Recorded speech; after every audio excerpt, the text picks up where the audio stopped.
Сайн байна уу? Авокадотой тал подкастыг сонсож байгаа танд баярлалаа. Намайг Аруна гэдэг. Харин намайг Даваа хүү. Авокадотой тал подкаст энэ удаагийн сизнаараа гайхамшигтай эмэгтэйчүүдийг онцолж байгаа. Даваа хүү та өнөөдрийн дугаараас сонсогч танд хөргөн гэхээс тесэн ядаж их баярлж байгаа. Ягаад гэвэл өнөөдөр бид таар ястай гоё нэг цачинтай хамтдаа гуруулаа сууж байна. Тэгээд зочинтой дугааруудын маань салхийг хагалж нэгэн бүсгөө хурж ирээд байгаа нь Монгол HD телевизийн гүйцэтгэх захирал үүсгэн байгуулагч Чинбатын Намин. Сайн бацгаана уу? Монгол телевизийн бүтээлийг үзээгөө монгол хүн байхгүй бах. Дэлхийн шилдэг шоу нэвтрүүлгүүдийг их орондоо бүтээж, үзэгчдийнхээ нүд сэтгэлийг баясгаж, оюун нэгэн сэнгэлдэг Монгол телевизийнхэн бол энтертейнментийн телевизийн салбарт байнга одоо мөс хагалж явдаг мундаг хамт олон. Тэгээд энэ хамт олныг удирдах яваа намын ихч бол манай бизнесийн салбарт манлайлагч эмэгтэйчүүдийн нэг. Бас намын ихч өөрөө Mongolia's Got Talent, The Voice of Mongolia, Shark Tank гэд энэ том шоу нэвтрүүлгүүдийн ерхий продюсераар өөрөө ажилладаг. Тэгээд урын сандаа ийм олон амжилттай бүтээлүүдтэй продюсер ер нь дэлхийд хоорохаа гэж би боддیں۔ Тэгээд тэгээ 3 хүүгийн ээж, алин, эцэгтэй гэд юмыг сайхан амжуулж яваа гайхамшигтай эмэгтэй. Намайгтай танд маш их баярлалаа. За намайг урьж оролцуулж байгаад баярлалаа. Тэгэхээр өнөөдөр та хоёр намигчтай карьер, амжилтын талаар, эмэгтэй хүний хувьд хөдөлмөрлөж, амжилт гаргах гэдэг ямар байдаг талаар туршлагаас нь ярилцъя гэж бодлоо. Тэгэхээр эхлээд намигчээ та нэгдүгээр ангид орж исэн жаахан охин байхаас ахуулаад өнөөдрийн намын захирал болтлох түүхээ 20 минутанд ангиулаад ярьж өгөөч. Яг би хүүхэд байхаас хөдөлгөөнтэй хүүхдээсэн манай ээж аав нар бол намайг намингл одоо дарж ах хэрэгтэй тэгэхгүй бол энэ юу юунд ч орооцолч магадгүй хүүхдээсэн. Тэгээд би бага наснаасаа ер нь аюу зохион байгуулагч хүүхдээсэн. Сургуулийн ямар альва нэгэн арга хэмжээний зохион байгуулалт, урлагийн үзлэг хийх багштай одоо янз бүрийн бэлэг худалдаж авах гэдэг юм уу. Тэр бүх юмыг дандаа зохион байгуулдаг тийм багын л хөдөлгөөнтэй хүүхдээсэн. Тэгээд миний 10 жил ихний 5 жил нь бол 12 дугаар сургууль гээд буюу одоо хуучнаар бол нэг олон улсын геологийн цаана байдаг 5 шар гэд тэнд явж исэн.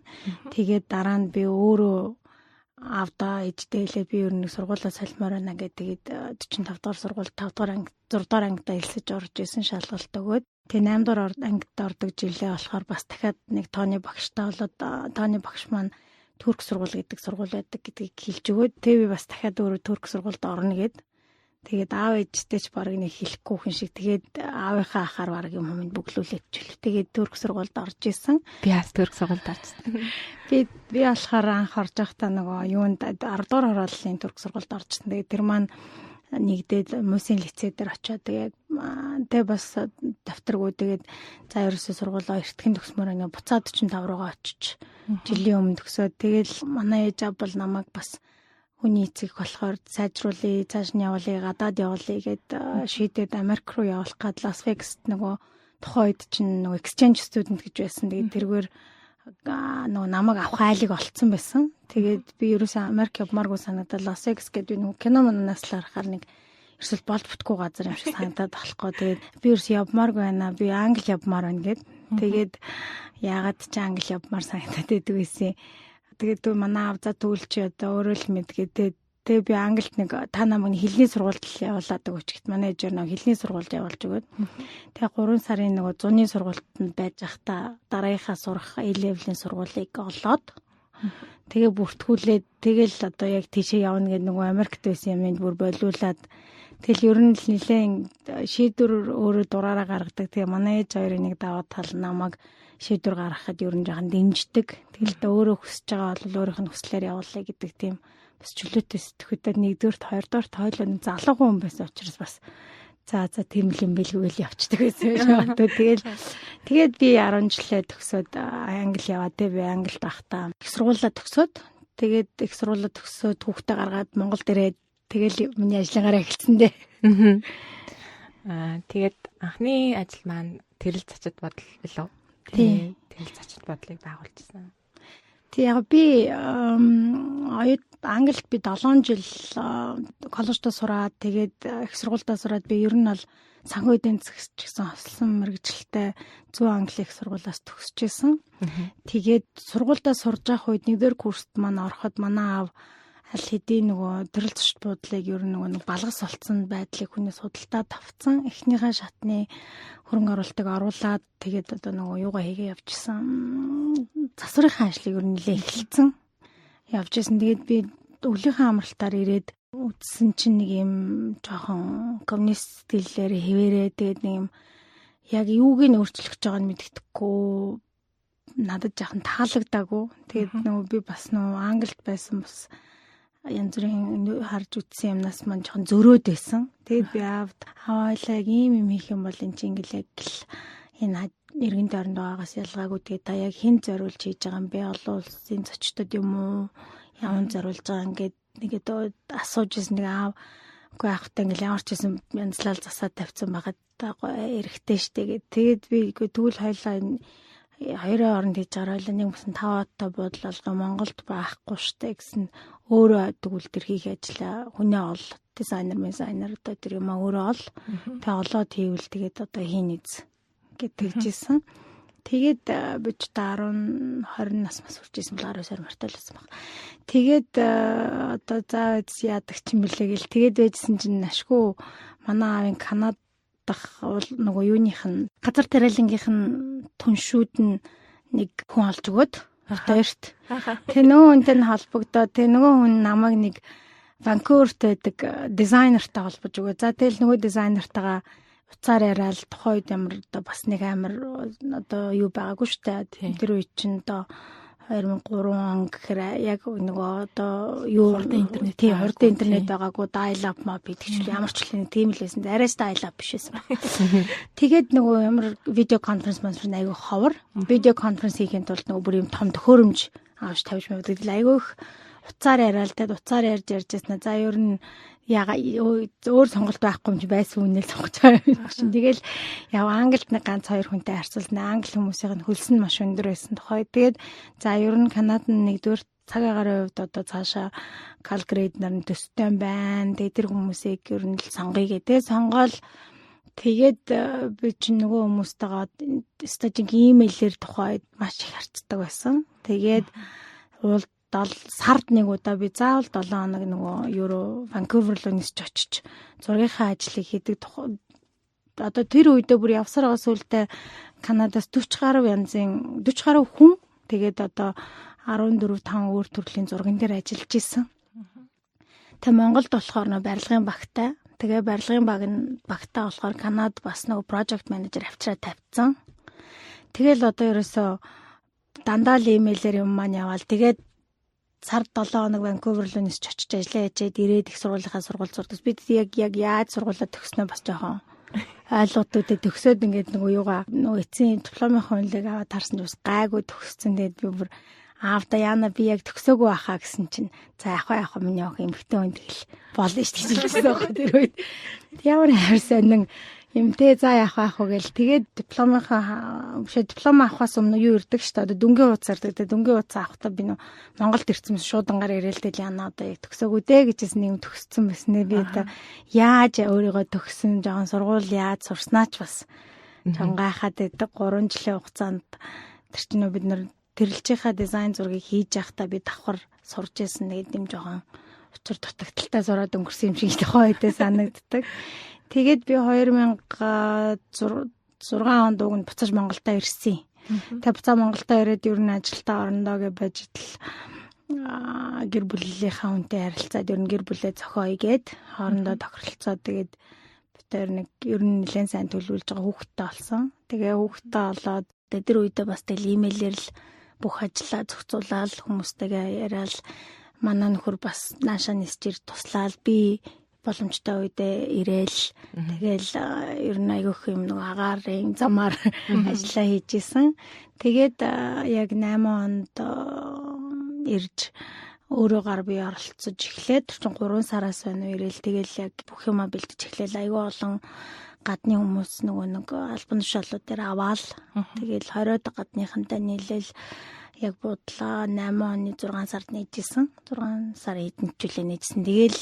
Тэгээд яг миний ажлын гараа бол эхэлжсэн. Яг би маш эрт янз бүрийн ажилд оролцсон боловч яг нөгөө full time ажил маань бол яг тэгж л эхэлжсэн. Оюутан байгаасаа ахуулаад тэгэл Монголд юм 5 удаа зочид буудал байгуулчих гэдэг юу санаанд нь багтаал, ажил санаанд нь багтаал тэгэл тэрийгэ шууд ажил руугаа яваад орчихсон тий. Ер нь бол хүн нөгөө эхлээл мөрөөдөж ч юм уу эсвэл юу гэдгийг харж чадвал би бол бас тэгэл зүтгэлтэй байвал юм боломжтой юм шиг санагддаг. Тэгээд яг надад нэг давуу талтай юм юу байсан бэ гэхээр манай аав юм аюу сайн хүнд итгэдэг хүн байсан л та. Тэгэл намайг шийдвэр гаргаад би ингэя гээл тэгвэл за тэгээ гээл тухайн үед одоо 21 20 та хүүхэдтэй тэр их санхүүжилтийг гаргаж өгөөл тэгэл одоо хийн гэсэн юм хийлгэнэ гэдэг бол бас их ховор завшаан байсан л та. Боломж алгасан тийм ээ. Тэгээд тэр л зочид буудал анх байгуулагдаж байхад нь би очиж үзээд бөөх Монголд ийм гоё зочид буудал байдаг юм байна гэд хүн болгон л ер нь тэгж хүлээж авч ирсэн. Тэгээд үйл ажиллагаагийн тавлал мундаг удирдах авч ирсэн гэж би бодоод байдгийн.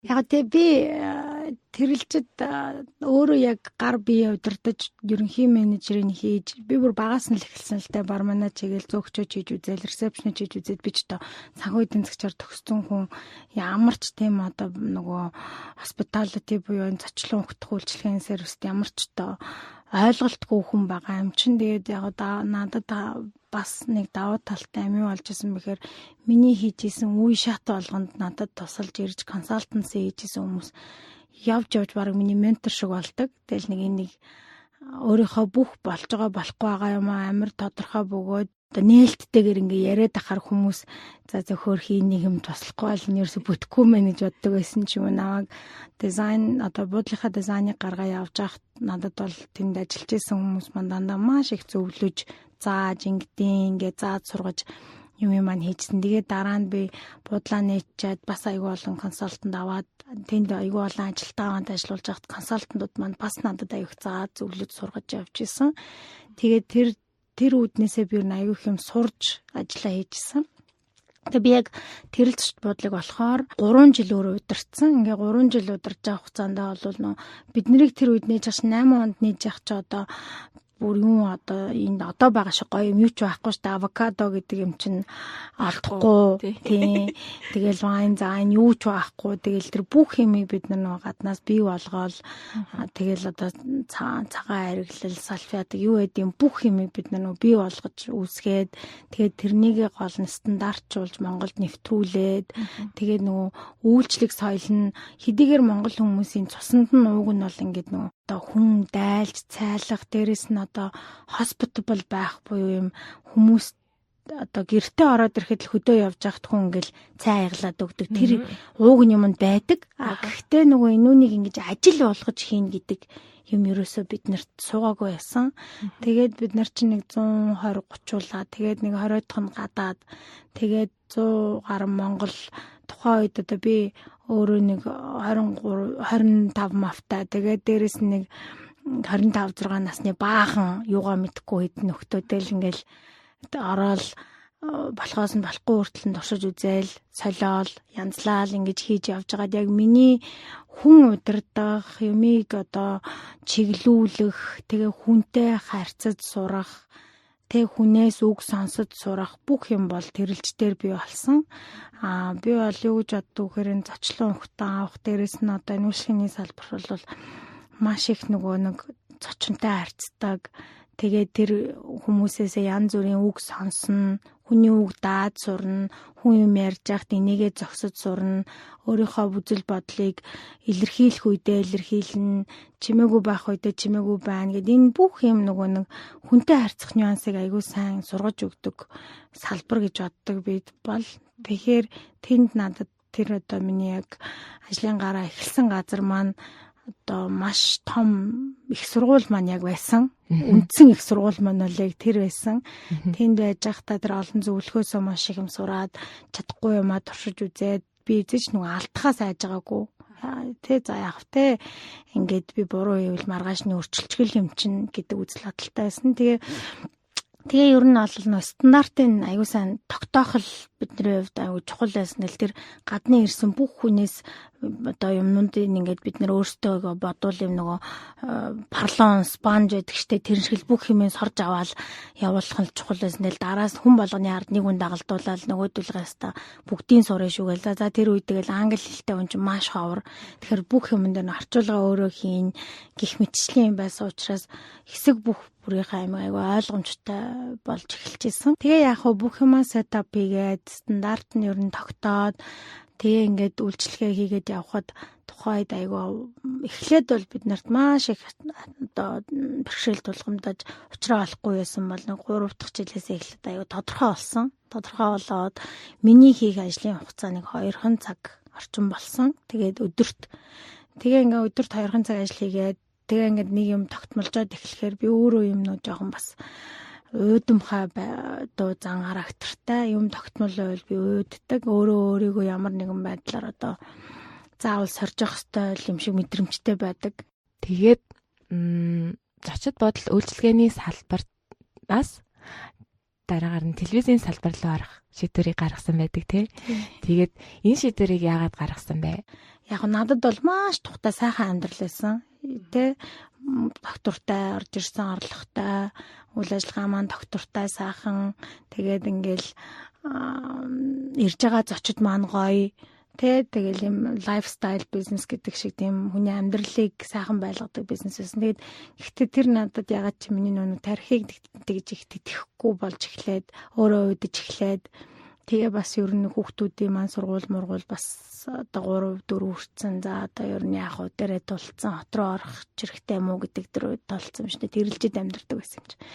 Тэгэл за гэд ер нь нэг тийм бодолтой болцсон байсан. Тэгээ телевизээрээ үзээ суужсэн. Тэгээд яг хөө энэтэй зэрэгцээд телевиз маань давхар нөгөө манай гацуурт компани хөрөнгө оруулаад өөр залуучууд эхлүүлж исэн. Зэрэгцээд ер нь тэрэлжтэй зэрэгцээ явж. Тэгээд би 1-2 жил болцсон байсан. Тэгээд зурагтаа асаагаад би нэг бас үздэггүй байсан. Тэгэл яг юм үзвэл бас нөгөө нэг гадны юм үзчихэл бас монгол юм нэх үздэггүй байж байгаа л. Тэгээ хаяа нэг мэдээ харчаад байждаг байж. Нэг өдөр ер нь аяа зориод телевизээр үзээ суужсэн чинь манай сувг өөрөө гарсан. Тэгээ манай сувг гарсан чинь сувг дээр маань ингээд одоо тухайн үед л нэг хүн ном уншаал байсан. Ингээл зүгээр яг ингээл уран зохиолын ном уншаал. Яг аягүй сайхан жүжигчин аягүй сайхан хоолоогоор ингээл аягүй гоё нүдэнд харагдтал уншсан л та. Тэгээ би ингээд миний нөгөө хангалт байсан өссөн газар чинь яг телевиз ийм контентын их нутаг байхгүй бүх юмыг ингэж үүсгдэг. Тийм маш одоо vibrant гэж хэлдэг одоо юм өнгөлөг, цоглог бүх юм те ухаалаг телевизийн төвөөс телевизтэй газраас ирсэн. Тэг би ингээ үзээ суучсан үедээ яагаад одоо радио хийгээд байгаа юм болоо манайх. Эцтэй ингээл хүнд нүдэнд харагдтал юм уншина гэдэг чи радио дээр л уншина. Яагаад бид нар ингээд хүний нүдийг баясахгүй хүн чихийг баясгаад байгаа юм болоо.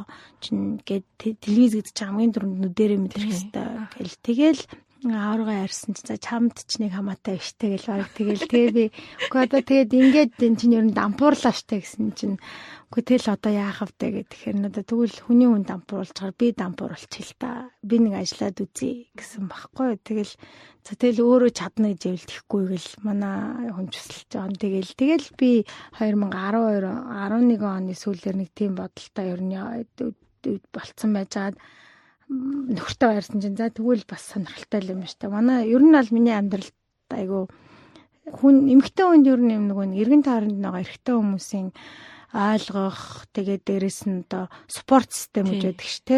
Тэгээд тэр мөрөөдлийг нь хамтдаа хийх тийм хүмүүс бас айгу чухал байдаг л та. Тэгээд манай нөхөр манай аав хоёр бол наваг за энэ нөгөөх чинь бас нөгөө мориндоо мардлаа да яах чамаа гэж боддог.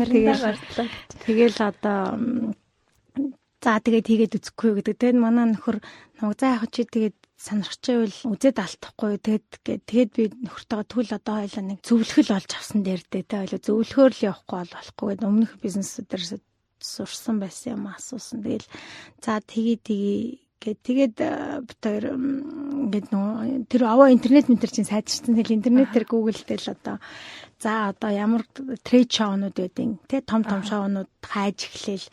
Тэгэл ер нь за MIP гэдэг юм байд юм байна. Энд бүх дэлхийн хүмүүс сугалт юм байна. Гэл тэгээд тийшээгээ тэр трейд шоун дээр нь очиод тэгээ очихдоо бид хоёр нөө амар хоцорж бүртгүүлсэн байсан чинь амар үнэтэй буудлаас өөр буудал тийш ингээд нөө гинт шийдэл за явж үзье юм үзэгээл тэгэл тийш нөө 9 сар бид нар бид хоёр үзэж шийдэх үе чи 9 10 сар болсон байсан. Тэгэл 10 сард болдог тийм Каннд болдог том телевизийн фестивалыг олоод за яваа гэж бүртгүүлсэн мангар үнэтэй ста нэр яаж ойлын юм дээрнэ за яадаа одоо ста ингэж юм хийх байлгүй эхлээл бүртгэлийнхээ уур хамжийг төлөөл дараа нь тэгсэн чинь буудлаа үзсэн чинь бүр ухаан алдаж өгнөр үнэтэй байгаа л нөө сүүлийн минутанд захиалж байгаа юм чинь тэгээ нөгөөхөө тэг хамгийн үнэтэй буудлаас нөр мөлдөг. За тэгэл одоо яад ингэж яваал очиод тэр буудалтаа ороод тэр бол бид хоёрын хувьд бас маш азтай тохиолдол байсан. Яасан бэхэр нөгөө буудалт нь үнэтэй учраас нөгөө нэг тухайн одоо телевизийн салбарын андаалаг хүмүүс нь ордог, буудаг. Тэгээд нэг орой гэртээ буудал дээр ороод ирсэн чинь бид нөгөө ингээд нөгөө фестивалийн үеэр байдаг тэр буудал бүтэн фестивалийн хүмүүс байдаг учраас янз бүрийн брошюрууд нөгөө өрөөнд нь тавьчихдаг. Тэгээд өрөөндөө ороод ирсэн чинь манай орон дээр entertainment master class гэсэн нэг юм брошюр байсан хэрэг. Тэгээл үдсэн чинь 10 хоногийн одоо тийм executive сургалт, intensive сургалт гэсэн юм тавьсан. Тэгэнгүүтээ тэр нь жил явахдаа 4 улсад нэг удаа очихдаа 10 хоног явж сурна гэсэн юм. За ерөөсөө л энэ юм байна. Энэ нь л одоо орчуул ерөөсөө алах нь хоёлаа хэвээр гээд. Тэгэл за хоёлаа сурна гэж аахгүй. Эм чин одоо чи сур гэж манай нөхөр за тэг би явна. Би хүүхдээ арна гэж манай нөхөр дээ бид хоёр нөгөө юу ч мэдэхгүй нөгөө юм барайл ингээ нөгөө нэг тэгээ энэ дэр нэг тэр фестивалынханд юуны дугаарыг тавьчихсан нөгөө киоскны дугаарыг тавьчихсан. Нөгөөгөө барайл киоскн дээр очсон чинь битэртээ тоож ярих хамтан байхгүй. Тэгээд за тэгэл яг ер нь имэйл бицээр гал тэр сургалтанд суусан. Тэгээ сургалтандаа сууж байхдаа одоо сургалтнаас ер нь хүн альва юмд очихдаа өөрөө ямар нэгэн коннекшнтай болж үлдээл тэрэн дээрээ л тулгуурлаж ажил явдаг. Тэгэхээр сургалтан дээр очивол за одоо энэ хүмүүс ингээ суугаад үдсэн чинь сурж байгаа нөхдүүд нь хүртэл мундаг. Доотлол нь 10 жил намайг одоо яаж байгаа ч авцیں۔ Доотлол нь 10 жилийн туршлагатай хүмүүс нөгөө өөрийнхөө мэдлэг боловсролыг улам сайжруулж дээшлүүлэх гээл явж байгаа хүмүүсийн дунд би юу ч мэдэхгүй нөхөр яагаад татсан. Тэгээд би яг тэр үед одоо буцаа бодохоор бүр инээд төртөх гочл би телевиз ажиллуулж байгаа телевиз нээх чаа. Телевиз ажиллуулах чаа.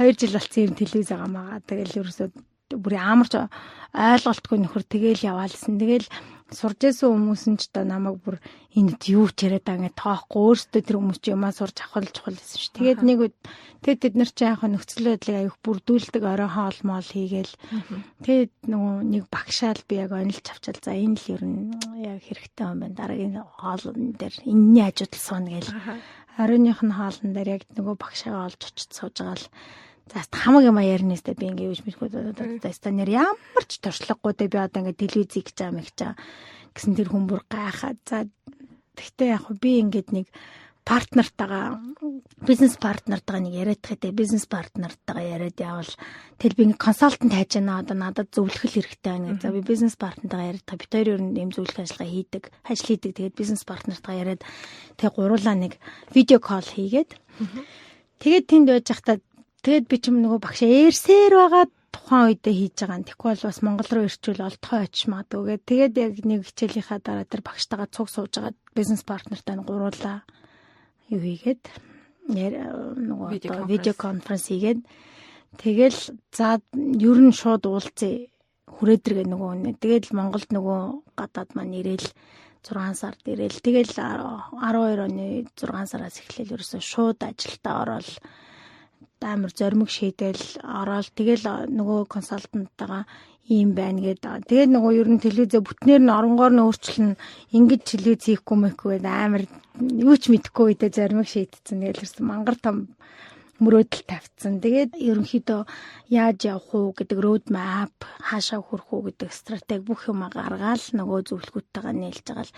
Тэгэл би бас маш азтай энэ дээр дэлхий дээр ер нь 10,000 хүн л одоо энэ телевизийн болон энэ контентын салбар дээр байдаг. Том одоо яг удирдах авч явдаг. Тэгэл тэрний хамгийн чухал гэсэн хэсэг бүлэг хүмүүст нь хамааралтай байдаг хүн надад зөвлөх болж таарал. Тэгэл одоо миний үүд бол гадаадд маш нээлттэй болол хинтээч ярьсан би очиод шууд нэг утасны цаанаас холбоо бариад орох боломжтой болж эхлэв.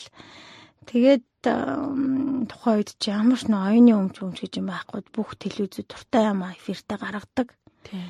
Юу дуртайгаа аваад орчуулаад телевизээр гарчдаг. Юун телевизэр битэл баг театраар гардаг байсан байхгүй намайг ажил авч байгаа үед. Тэгэл ерөөсөө би за яг яаж бусдаасаа ялгарх уу бид нар ингээд бас маш олон телевизтэй. Тэгээ маш олон телевизийн нэг за яг манайх анх эхлэхдээ HD форматаар эхлээд сайн одоо тоног төхөөрөмж хөрөнгө оруулалтууд оруулсан байсан. Гэхдээ ямар ч ялгарлгүй яг өнгөний ялгарлаас өөр юмгүй ямар ч агуулгын ялгарлгүй байсан. Тэгэл за ер нь манай тэгвэл Монгол телевиз юугаараа ялгарх юм ямар юмар ялгарч иж бид нарт бусдаасаа өрсөлдөх чадвар сайтай байх юм гэдэг юм маш их бодоол за ерөөсөө л оюуны өмчтэй болох хэвээр байна. Гадны контентыг одоо өндөр оюуны өмчтэй авах юм бол одоо нэгдүгээр чанар нь сайн ирнэ гэл ингээл эхлээл нөө дууссан финиш контент гэдэг буюу дууссан юм гээл дуу оруулж одоо хүргэнэ гэдэг зарчим руу орол за тэр нь ерөөсөө одоо гадаад кино юм байна л кино оруулж ирээл инста маш өндөр чанартай хүргэх юм байна гэл яг намайг эхэлж яхад бас ганц нэг оюуны өмчтэй контент Монголд аваад эхэлсэн байсан өмнөх захирлууд нь. За энэ л ерөн зөв аргачлал юм байна. Тэгэл нөгөө консалтантаагаар roadmap гаргаал ингийн гэл тэгэл за ерөөсөө тэгээ байжсэн ч ерөөсөө өглөөний шоу нэвтрүүлэг нэг сайнгүй мэдээ эднэр нэг сайнгүй эднэр байд юм байна гэл тэгэл за ерөөсөө тогтмол өглөөний нэвтрүүлэгтэй болъё. За энэ бол ингээ хотын төв студ байх хэрэгтэй байна гэл ингээл энэ бүх юмнуудаа гаргаал тэгэл 2 жилийн дотор энийг ингэж шинжилсэн байна гэдэг зорилт тавиал за ерөөсөө яг 2 жилийн дотор шинжилэгдэн бүгдээрээ тэгэл ер нь жилийн дотор студид барьж оруулсан байна. Ингээл зорилтоо тавьж байгаа л тэгэл гадаад Монгол төмөн хүмүүс нээлж байгаа л орсон доо. Одоо яг нэг өглөөний нэвтрүүлэг гээл тэнгүүд яг харахгүй танаа студийн гадуур ингээл явж хахад танаа өглөөний нэвтрүүлэг чинь яг ер нь тэрнгээр явж байгаа хүн болгоны нүдэнд харагддаг. Тэгээ тийм болтол нь өглөөний нэвтрүүлэг бол гоё болсон. Тийм. Харин тийм би яг тэрэлж цачид бодол дээр ч гэсэн Монгол телевиз дээр ч гэсэн та надад бол айгүй авааштай гоё санагдаад байгаа юм болохоор за ямарваа нэгэн ажлыг ингээд явж байгааг нь хараад өөрөө илүү гоё болгоё гэд нүдэндээ төсөөлөд харцдаг юм байна. Тэгээд тэрийг бүтээхийн төлөө өста байж болох бүхнийг хийдэг айгүй зоригтой яваад арчдаг.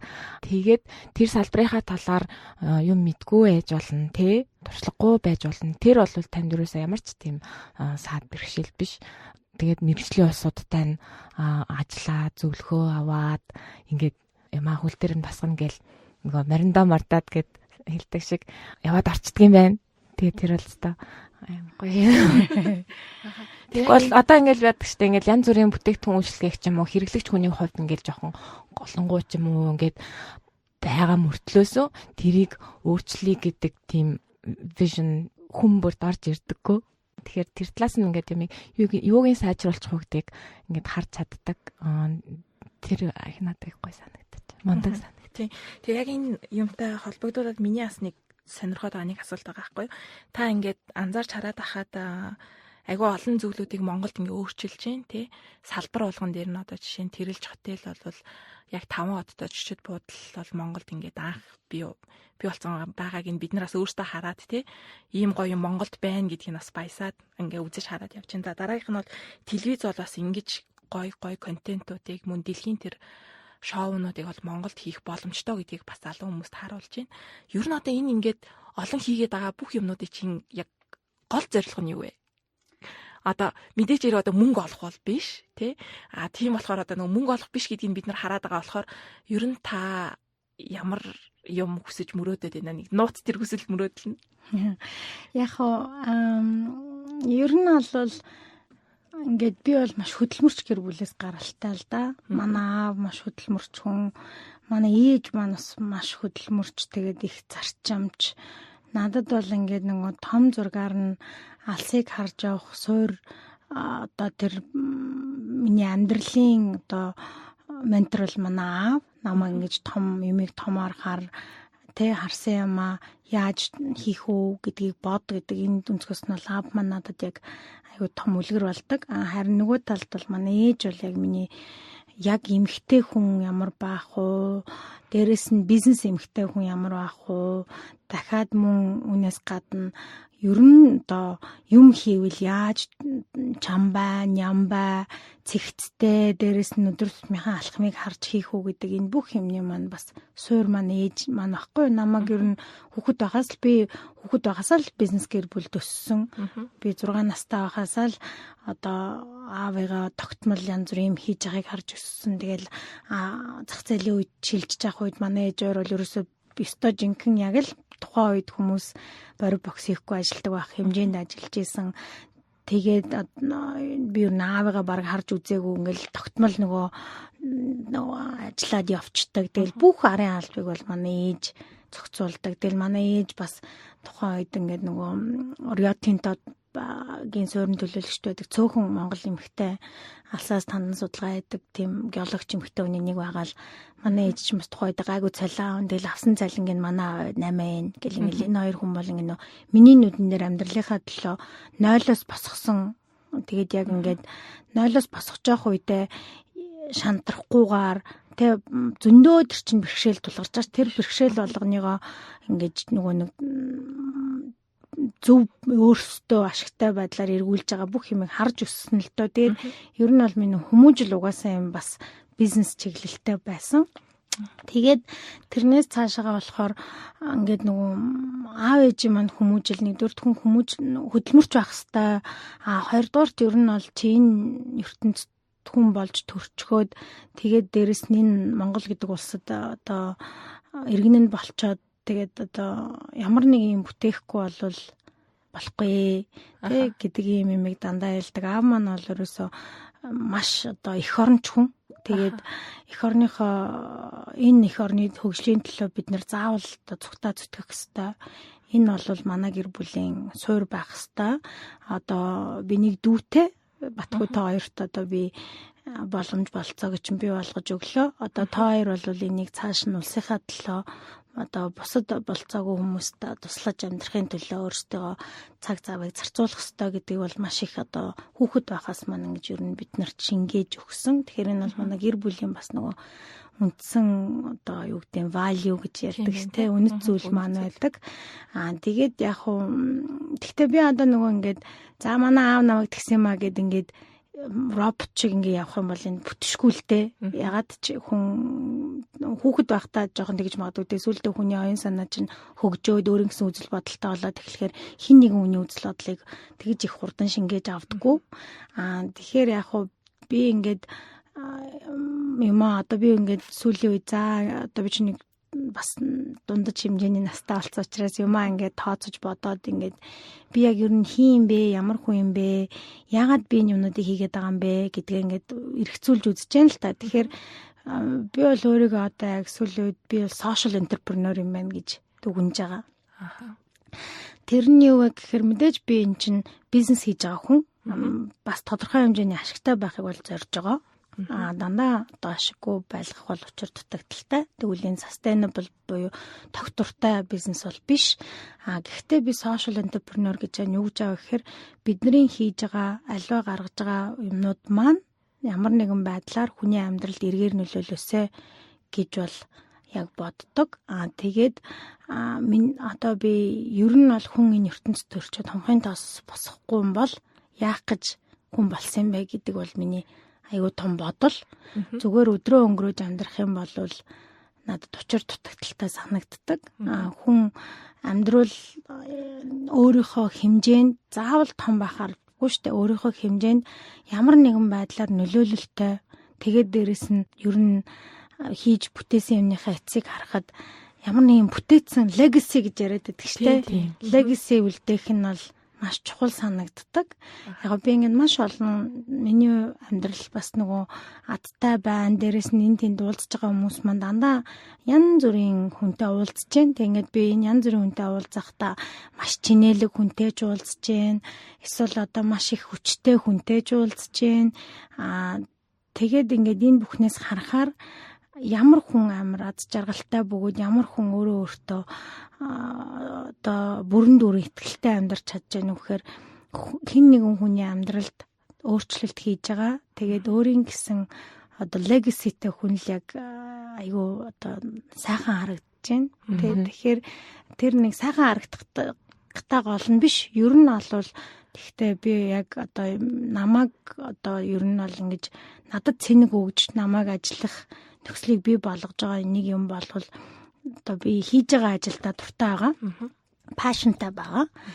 Тэгээд дээрэс нь хамгийн гол нь би энэ ертөнцид ирээд би ер нь ийм юм хийгээд энүүгээрээ би бусдад одоо эрг нөлөөлөл үзүүлж байгаа буюу дахиад өөрийнхөө эх орны хөгжилд нөлөөлж байгаа юм байна гэдэг учраас олцсон гэж бодож байгаа. Тийм учраас одоо хийж байгаа юмнууд маань одоо илүү тэрэндээ хүч цагаа зарцуулахад нэг харамсахгүй хийж байгаа. Тэгээд олон зүйлийг зэрэг амжуулдаг айгу мундаг юм байна гэж би боддог байхгүй юу. Одоо та сая бас ярьлаа л да тий. Оюутан байхдаа гэр бүлээ олон зохиож исэн. За тэгээд тэрэлж байгаа ажил дээр яваад орчихсан. Сургуулаа гайгүй төгссөн тий. Тэгээд үр хөвгтөө ингээд төрүүлээд ингээд энэ болгоныг амжуулахаас ахвалал одоо ч гэсэн их олон ажилдаа таныг мундаг завгүй ажилдаг гэдэг бол би мэднэ. Тэгэхээр надад айгу сонирхолтой санагдаад байна л да. Одоо таны нэг өдөр яаж өнгөрдөг вэ? Нэг ажлын өдрөөр жишээ авъя л да. Өглөө нь яаж эхлээд өдөр нь яаж өнгөрдөг вэ?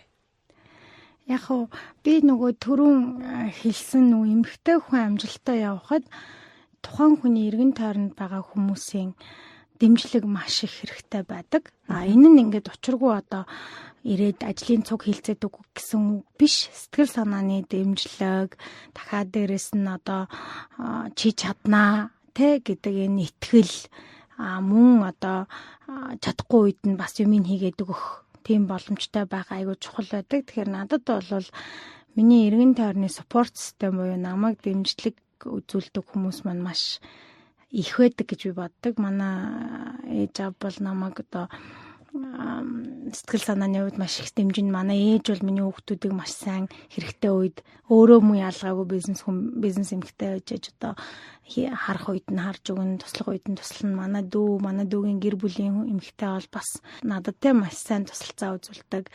Тэгээд ингээд харилцан биендээ маш их тусалцаа үзүүлдэг. Тэгээд дээрэс нь манай нөхөр бол намайг нөгөө ингээд намайг итгэж байна гэл би чаднаа тэгнэ гэл тэгвэл за энэ одоо итгэж байгаа чадж байгаа юм чинь хийн гэж байгаа юм би дэмжинэ 100% дэмжинэ гэж яг надад нөгөө тэгээд би хэр оргийн юм дээр бол би чадахгүй гэж хэлэхгүй нэг шантардгүй л дээ. Тэгтэл жоохон заримуд ёо гэвэл за намайг чи нөгөө тгийштэй ингэжтэй гэл ингээд намайг бас дэмжиж өгöd. Тэгэхээр энэ юм бол айгүй чухал байдаг гэж бодож байна. Ариуна бид хоёр бас яг ингээд нөгөө нэг өмнөх сизон дээр ч гэсэн ингээд ер нь подкастуудынхаа сэдвүүдийг яг ингээд хоёр өөр өнцгөөс хардаг байхгүй юу?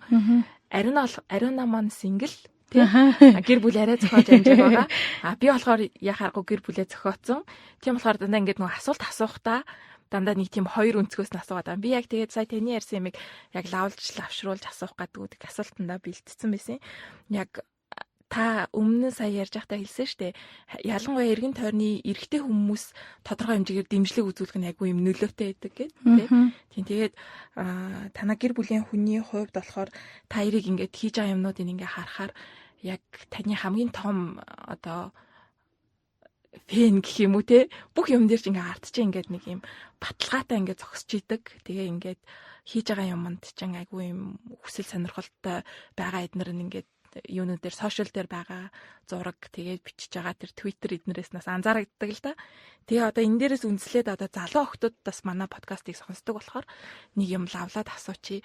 Та яг энэ хүнтэй би яг энэ хүнтэй суух юм байна гэдэг нэг тэр нэг тик гэж байгаа тэр юм яг яаж танд мэдэгдсэн бэ? Яг битэрийн хувьд ер нь л яг чиний хэлсэн үнэ. Манай нөхөр битэр бол би биенийхээ амар том фэн нь. Би бол нөхрийнхөө амар том фэн. Манай нөхөр бол миний маш одоо том фэн гэж өөрөө хэлдэг. Би одоо тэгж бодож байгаа. Тэгээд дээрэс нь битэр яг азтай юм нь юу вэ гэхээр нэг одоо алсын хараатай. Тэ нэг юмд сонирхолтой. Тэгээ бит хоёр түрүүн хэлсэнчлэн бит хоёр одоо хамтдаа Монголын ирээдүйн хүүхэд залуучуудыг соён гэгэрүүлнэ гэдэг одоо бит хоёрын юм маань нэг үзэрэнд газар нэгдэж байгаа учраас ингээд ерөнхийдөө дундах юмнууд маань ингээд ажил болоод цугтаа явж байгаа ах. За тэрнийг бол одоо дараа нь ярьснаар яг нөхрийнхөө хувьд болохоор бит хоёрын сони юм болохоор бит хоёр ч нөгөө бүр жоохон хүүхэд байхасаа бие биенийгаа мэддэг цэцэрлэгт ер нь цуг явж исэн. Тэгээд яг хуу гадралж мэддэг. Тэгээд яг 8 дахь ангиасаа яг үерхэж эхэлсэн. Бүр 6 дугаар ангиасаа үерхэж эхэлсэн. Тэгээд яг хуу их сургуульд явах болоо хоёлаа хоёр тийш их сургуульд яваад тэгээ буцаад нөгөө сүүлдээ бас жоохон буцаж одоо бие биентэйгээ нийлээд тэгээд ингээд явсан. Тэгээд эхлээд нөгөө хүүхэд байхасаа мэдээд таниад явжсэн учраас арай жоохон илүү нөгөө нөхөрлөл маань эхэлсэн л дээ. Нөгөө одоо үерхлээс илүү хайр дурлалаас илүү эхлээд нөгөө найз нөхдийн үерхэл эхэлсэн. Тэгээ найз нөхд байжгаад тэгээд дараа нь одоо нөгөө бага насны хүүхдүүдийн үерхэл болоод тэгээд бид тэр ер нь одоо нөгөө бүр ингээд үзэл бодол маань тогтоогүй. Үзэл бодол маань тогтож явах үедээ бие биентэйгээ нийлсэн учраас цугтаа үзэл бодлоо нэг дор бий болж эхэлсэн гэж цугтаа хүмүүжид цугтаа бий болж эхэлснийг ялгаа бол байгаа ах гэж бодож байгаа. Би нэг учиргүй тэгж юм хүнийг ингээл шууд хараал дурлаал шууд хараал одоо энэ яг миний нөхөр эдэлдэг гэдэгт итгэдэггүй. Яг би бол юу гэж харж байна вэ гэхээр бид хоёр чинь хүүхдээ 2007 онд гаргаад 2010 онд хийжсэн. Тэгээ би тухайн үед ингээд Баткана надад нөгөө яг 6 онд бүр сүү тавиад бэрмэр гуугаад ингээд уг нь бид тэр одоо нөгөө яг хосууд болж исэн. Тэгээ би Баткад сүү тавих яах вэ гэдэг энэ бол асуудал бишээ. Би тэгтээ хүүхд гаргах ч явж би чамтай тэгтээ суухад бэлэн бол биш байна гэд ингээд аягүй удаан тэрнээс өмнө бид хоёр 4-5 жил амьдарсан байсан. Тэгээд хүүхд гаргачаад тэгчээ би чамтай суухад бэлэн биш байна. Хоёлаа ингээд яг хуу хоёлаа амьдрий би хүүхдтэйгээ хоёлаа хүүхдтэй тэгэл ингээд байжээ гэд ингээд яваад ддаг байсан. Тэгээ энэ нэг учиргүй Баткад дургуудаа хайргуудаа биш би бол айгүй хайртай дуртай. Гэтэ яг хоо зүгээр ингээд нөгөө хүний амьдрал гэдэг чинь хамтдаа амьдрна гэж зохиож байгаа юм болвол айгүй хариуцлагатай байх хэрэгтэй гэж боддог. Тэгээд би хүнийг нөгөө дасан дурладаг гэж боддог. Тэгээ хоёрдугаарт хүн дахин дурладаг гэж боддог. Яагаад тэгдэггүй гэхээр ингээл нөгөө эн чин хүн лэмж ингээл дасаал ингээл жоохон одоо тайвшраал ингээл яж идэл ямар нэгэн гоё юм болол ямар нэгэн дахиж юм хийхэд цугтаа тэг чи ингээл буцаал хүний сэтгэл хөөрөөл ингээл дахин хүнд дурладаг болов гэж боддог байхгүй юу. Тэгэл яг тэр дурлах тусмаа дурлна гэдэг чи ямар гоё юм бэ гэдэг дурлах тусмаа хүний хайр гүнзгийрдэх болов гэж боддог. Тэгэхээр би өөрийгөө яг тэр үед надад Батка миний нөхөртөө гэж бодсон юм бол байгаагүй. Зүгээр ингээл одоо дурлал хайр маань гүнзгий болоод ингээл явж исэн. Одоо би харин яадаг гэхээр үе энэ хүн миний үнэхээр нөхөр байсан да гэж дандаа ингээд боддог. Баталгаажуулж гинт юм ингээд хийхээр хэлж байгаа зүгээр ингээ яг төрөний хэлсэн шиг чинь клик гэж орж ирдэг. Хийсэн үйлдэл ч юм уу, хэлж байгаа үгэн ч юм уу би яг л миний нөхөр дөө яг зөв сонголт байсан. Тийм энээс өөр хүн бол биш байсан байна да надтай гэж бол яг бодогддог буцаж.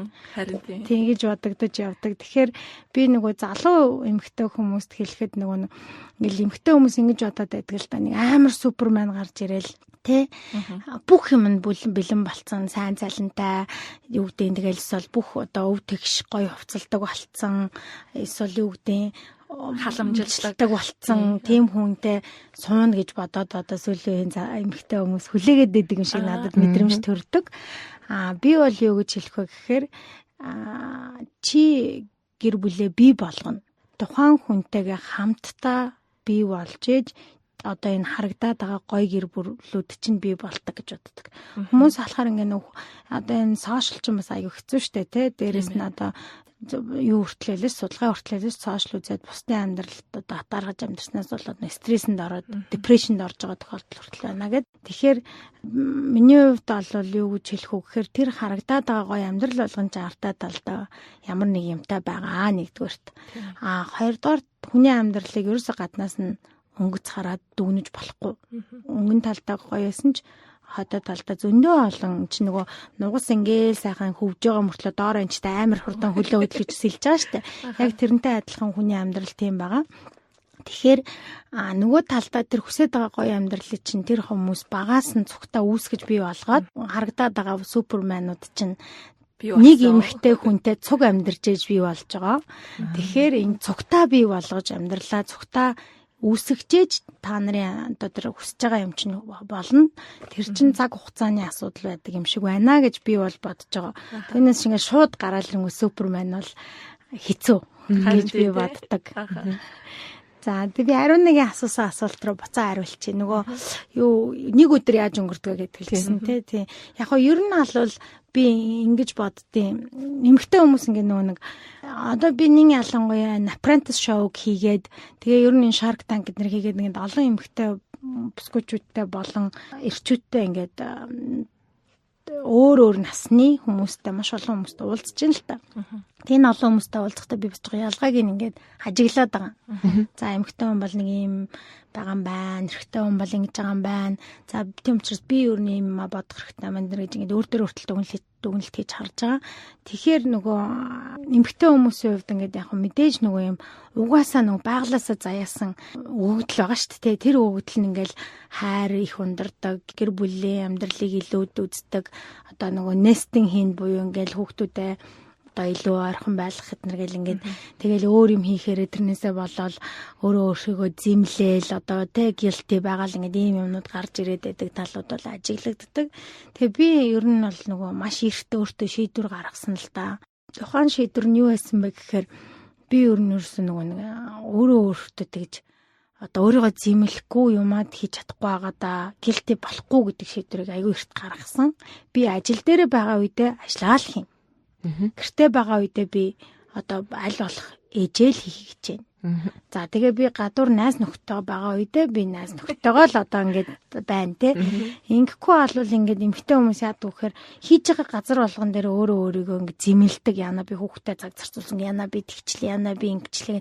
Тэнгүүд байгаа газраач бүтэн байж өөрийнхөө бүтэн одоо энерги өөрөөсөө гарах бүх хүч болцоогоод ажиллаж чаддгүй. Тэгээ гэртээ очиж байж хар яна хоошоо ажилдаа санаа зовоод хүүхдтэйгээ аж олгтой байсан юмгүй ингээд юм байдаг. Тэгэхээр миний хувьд бол ямар шийдвэр гаргасан бэ гэхээр яг та би зарим үед ингээд хүүхдтэйгээ цаг өнгөрүүлэхгүй 2-3 хоног бас гарчих тохиолдол байдаг. Тэглээгээ би тэрнээсээ одоо зэмлэхгүй гэдэг шийдвэрийг гаргасан. Тэгээд хүмүүс намайг зэмлсэн ч би тэрэнд эмзэглэхгүй гэдэг шийдвэрийг гаргасан. Ингээд хүмүүсийг ажиглаад ингээд хараад тахаар би хоёр зүйлийг сүүлийн үед надад ажиглагдаад байгаа л та. За тэгээд энэ нь юу байна вэ гэхээр нэгдүгürt эмэгтэй хүн юмыг жоохон томоор нь бүтэн ингээд агуулгаар нь харуул их зүгээр юм шиг санагддаг. Эмэгтэй ч гэхгүй ер нь хүн тэгээд тэр нь юу гэж хэлж яана вэ гэхээр ямарваа нэг юмны бүр алстаа янд очих жоо вэ гэдгээ эхлээд төлөвлөчөөд бодцоод тэрэндээ очих алхмуудаа тооцож хиймээр санагдаг. Тэгэхгүй болохоор ингээд өдөр тутмын юмдаа ингээд бид нар бас орооцолтоод алсын том зураг харахгүй байгаа юм шиг мэдрэмж надад төрөөд байгаа. Нөгөөх юм нь болохоор би ингээд дандаа яг дийлэнхтэй миний уулзсан эмэгтэй хүмүүстээр тулгамдаад байгаа нэг юм нь болохоор өөрийгөө дандаа дутуу үнэлээд хоёрдугаар жоохон зөрөгтэй бас байгаа юм шиг санагддаг. Тэр нь юу гэж байна вэ гэхээр ингээд одоо ингээл эрэгтэй хүнтэй уулзвал хараас чадвар нь яг хүрхгүй байгаа мөртлөө би чадна гэдэг багхгүй юу? Би чадна. Одоо асуудалгүй хийн. Ингээд чадахгүй нугасаа ойлгомжтой юм дээрч би чадна гэдэг багхгүй юу? Тэгэл тэр чинь хүн чадна гэсэн хэмжээнд л чад гаргачлаа хайн штт те. Шууд хүн тархиндаа чаднаа л гэж сигнал өгчүүл тэр чинь за би яаж чадахгүй гэл арга зам хайж эхэлнэ үсттэй. Тэгэнгүүт нөгөө талд нь эмэгтэй хүмүүс шууд өөрийгөө бодтор дүгнж эхэлдэг байхгүй юу? За миний чадвар чинь за би ер нь хидөө За би ер нь яг энийг чадахгүй маань би тэгтээ чадах газараа тусламж олъё гэж боддог байхгүй юу.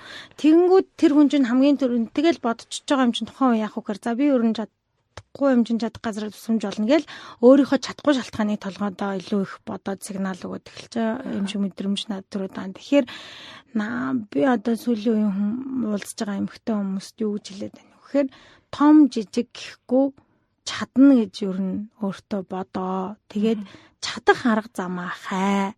Түүнээс биш би чадахгүй шалтгаанууд нь энэ гэж бодох бишээ. Тэ? Чаднаа. Харин ямар арга замаар чадах вэ гэж хай гэж хэлмээр байгаа. Гэхдээ мэдээж одоо хитрхи одоо бүр ингээл хамаагүй үсчээдэ гэсэн үг бол бас биш шүү дээ тэр чинь тэ. Тэгэхээр яг тэрнийгээ тодорхой бодтой дүгнэх хэрэгтэй болоо гэж бодож байгаа. Хоёрдугаар болохоор одоо нэг зоригтой баймар юм шиг санагдаж байгаа. Тэр нь болохоор ингээд зоригтой бай гэж очил хүнтэй хэрэлдээдэ гэсэн үг шүү дээ. Тэ шийдвэрээ зоригтой айдас багтай яана би чадах болов гэж гарахгүй зоригтой би чадна гэж гаргаал тэлдэрнийхээ төлөө зүтгэх хэрэгтэй юм шиг мэдрэмж надад төрөд байгаа. Тэгээд энэ ялгаан дээр жоохон бас байгаа болов уу гэж хараад байгаа. Тэгэхээр Монголын одоо хөдөлмөрийн зах зээл ч гэдэг юм Монголын одоо энэ нөхцөл байдал бол бас аюу сайхан. Хэрвээ л чи чадвартай байвал хэн байх нь хамаагүй ахиж дэвших боломж ер нь аюу нээлттэй. Тэгээд яагаад тэрнийг би ингээд тэгсэн мөртлөөсөө би ингээд ажиглахаар яг дээгүр хамгийн одоо топ албан тушаалууд нь болохоор ерөнхийдөө судалгаач бас байлаа шүү дээ эрэгтэй хүмүүс. Тэгсэн мөртлөө тухайн хүнийг одоо нөгөө нөхцөлдүүлж байгаа буюу ажлын сайн хийж байгаа, нугалж байгаа хүмүүс нь болохоор эмэгтэй хүмүүс. Тэгэхээр нөгөө чадвар нь бол байгаа мөртлөө тухайн хүн яаж яах нөхөр зоригтой би гэр бүл карьераа хийн ч юм уу зоригтой би гэр бүлдээ цагаа өнгөрүүлэхгүй байхыг хүлээн зөвшөөрж जैन тэ одоо түрүүний ярьсан гилтнүүдээс болоод тэ өөрийгөө шууд за би энэ альбом тушаалыг хийж чадахгүй гэдэг шалтгаанууд дээр нь би хүүхдээ арж чадахгүй ингэхгүй шалтгаанаа гаргаж ирээд эсвэл чадвараа би арай хүрхгүй ч юм уу гэд ингээд дутаад байгаа. Хүн тухайн юмн дээр очичвол тэгэл чадхыгаа төлөөл зүтгэн штэ тий. Одоо би учиргүй нэгтлэн хүн байж яснаа хааваага юу гэдэг бүр өөр мэрэгжил урхан ажилтныг чадна гэж зоригтой байж байгаа шүү дээ тий. Тодорхой хэмжээний тэр өөрөөсөө тэр чинь иргэний зориг гарч иж чи дараагийнхаа алхам руу хөгжиж дэвших байхгүй. Тэгэхээр миний хувьд бол зоригтой байхыг л эмэгтэй хүмүүст бол амар зүйлмөр санагдаад шийдвэрээ зоригтой гаргад яах вэ тэгэл болохгүй их л удаж болохгүй бол тэгэл буцаал одоо тэр ажиллаа юм байнасаа буун үсттэй тийм байсан газар дээр очин үсттэй тий. Тэгэл их л удаж яах вэ тэгэл хүүхэд чинь 2 хоног чамгүй байгаад хэцүүл байна үсттэй гэд ингээд тэгээд өөрөө шийдвэртэй зоригтой байгаа. Тэгээ хэрхэн нэгээ харин өөртөө зөв байдлаар зохицолдуулж бүрдүүлэх үү гэдгээл тархиндаа бодох хэрэгтэй байхгүй. Түүнээс биш хэрхэн би энэ альбом тушаалд нийцэхгүй вэ биш. Тэгж бодохгүй байх хэрэгтэй. Харин даанч төрүүлээд тэр нөгөө яагаад тэмцэхгүй вэ гэдгийг бодож олох тийм ажиллагаа бидний тархинд бол илүү байх шиг байна. Тэгэхээр тэрийгэ мэдээд илүү яг зориг гаргах бол бодвчтай яг бүр тэгжижил яах юм байна гэж би бодлоо. Тэгэд нэг өдрөө би чамд ярьчих заяа. Тэгээд нэг асуултыг чи хариулахгүй буцаж явсаар байж тарлаа тий. Яг нь миний би бол ер нь их цагийг ажилдаа зарцуулдаг. Тэрнийгээ ч би мэддэг. Тэгээ би түрүү хэлсэнчлэн тэрэндээ тэгж нэг өөрийгөө зэмлдэггүй. Зэмлэлээ хүн намайг зэмлэхээр тэрнээс нь шаналдаггүй. Тий. Тэгээд яг нь ер нь алвал би маш их өөр өдрүүд байдаг надад. Зарим үед би бүр өглөө маш эрт гардаг. Тэгээд орой бүр 9-10 цаг хүртэл ажил хийх нөхцөл үүсдэг. Тэгвэл яг ингээд яг нэг өдрөөр ярихад бол хэцүү. Гэхдээ миний 7 хоног бол би заавал жимэнд явдаг. 7 хоногийн 3 өдрийг би өөртөө жимэнд явж 3-4 өдрийг өөртөө жимэнд явж өнгөрүүлдэг. Эмэгтэй хүн учраас би өөрийнхөө гоо сайхан цагаа зарцуулдаг. Дахиад дээрэс нь үр хүүхдтэй цагаа зарцуулдаг. Нөхөртөөгөө хоёулахнаа байх нөхцөлийг бий болгодог. Дахиад одоо найз нөхдөдөө цагаа зарцуулдаг. Тэгээд ээж аавтайгаа бол би тогтмол одоо уцаар ярина гэд ингээд бүх юмыг зохицуулдаг. Гэхдээ өдөр болгоо энийг би амжуулж чаддаггүй. Би энийг 7 хоногийн туршид хуваарлж байгаа зохицуулдаг. Тэгэхээр нэг өдөрт бүх хэмийг хизээж амжуулж чадахгүй хүн. Тэгэхээр 7 хоногт ингээд нөгөө хуваарлалттайгаар зохицуулах юм бол нэгдүгээр чиний биенд ч амар. Хоёрдугаар тэгж зохицуулна гэж чи төлөвлөсөн юм чинь тархичин ч за би тэгж очихдоо хийндээгээ тооцчихно. Тэгээ гуравдугаарт ингэсэн юм чинь чи бага газраа юмаа тодорхой өөрийнхөө бүх байгаа энерги өөрийнхөө бүх байгаа хүч болцоог даачлаад хийн гэсэн үг байхгүй. Тэгэхээр би нөгөө ингээд бүх хэмийг нэг өдөрт багтаах гэж бити оролдоо. Одоо хүн 7 хоногт юмаа ингэж тойруулж төлөвлөж оролдоо гэж бол ер нь хэлэх юм байна энэ дээр. Тэгээд би нэгд өдрийг болвол нэгд өдрийн өглөөг би аль болох өөрийнхөө тухайн 7 хоногийг төлөвлөхөд зориулдаг. Эсвэл 5 дахь өдөөс хойшиг. Бүр яг календар дээр төлөвлөн тий. Яг календарчлан төлөвлөдөг. Миний хувьд бол календар хийх маш чухал. Тэр нь бол гэхдээ ажил дээр ер нь бол гэхдээ би ингээд төлөвлөөнд орчхоор нэг өөрийгөө хүмүүс ингэж бодно л дөө ямар амар хэцүү ингээд өөрийгөө хайрцагчж яах гэж боддог. Болохгүй бол болохгүй штэ. Гэхдээ чи календарчлаад төлөвлөгөө хийвэл маш их юм амжуулдаг. Тэгэхгүй бэрхээр нь л хийгээд ингээд яваад ахаар ямар ч нөгөө нэг эн чинь хувийн төлөвлөлт, хувийн зохион байгуулалт байна гэсэн үг байхгүй юу? Ирсэн юм хийгээл яваад байвал бүтээмж нь ч гэсэн хэцүү шттэ. Тэгэхээр чи тухайн 7 хоногт хувийн зохион байгуулалттай байгаад нэгдүгээрт өөрийгөө календарчлан төлөвлөх гэж би бол зөвлөнө. Эмэгтэй үнэн ялангуяа. Хоёрдугаар тухайн 7 хоногт амжуулмаар байгаа ажлаа яг одоо төдийлөсөлөх хэрэгтэй. Буюу одоо ажлын төлөвлөгөө гаргах хэрэгтэй. За энэ бол миний сүүлийн одоо ер нь л 10 жил хийсэн одоо яг одоо habit буюу давтамжтайгаар хийсэн миний зуршил болсон юм баггүй. Тэгээ ингэснээр надад ямар юм гарч ирдэг вэ гэхээр би маш их юм амжуулах боломж надад гардаг. Би бүгдийн төлөвлөлт чагсаага биччихээр мартадгүй. Би энэ дээр юу ч хайдгүй. Хүүхдийнхаа хоолны мөнгийг төлөх байсан ч тэрнийгээ бичдэг.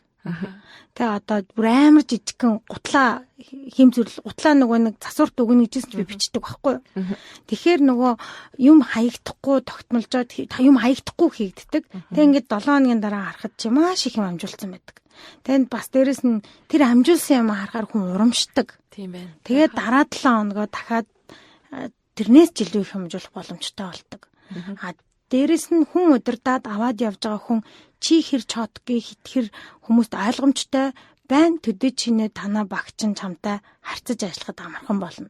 Тэгэхгүй за чи нэг тэгж байгаа уулзчаарай гэхэд ах юм бол тэр хүн хэцүү шттэ. Тэр хүний ажлыг ер нь бол эн чин үйл ажиллагаа явуулж байгаа аж ахуйн нэгж буюу бизнесийн ямар нэгэн юм гэдэг чинь тэн дотор байгаа хүмүүсийн хоорондын харилцааг амархан байлгах ойлгомжтой байх нь хамгийн чухал шүү дээ. Тэгэхээр одоо тэр чамаас л эхэлнэ. Хүн удирж байгаа бол чи өөрөө зохион байгуулалттай, өөрийн гэсэн одоо дадалтай, дээрэс нь өөрийн гэсэн хувь хүний үзэл бодолтой эдгээр байх хэрэгтэй гэж боддог.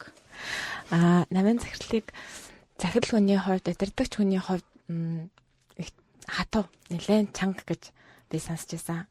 Тэгээ тэр шудраг дүгнэлтөө та юу гэж бодож байна өөрийгөө ямар бас гэж боддог бай. Аюу шудраг. Би бол ер нь чанга.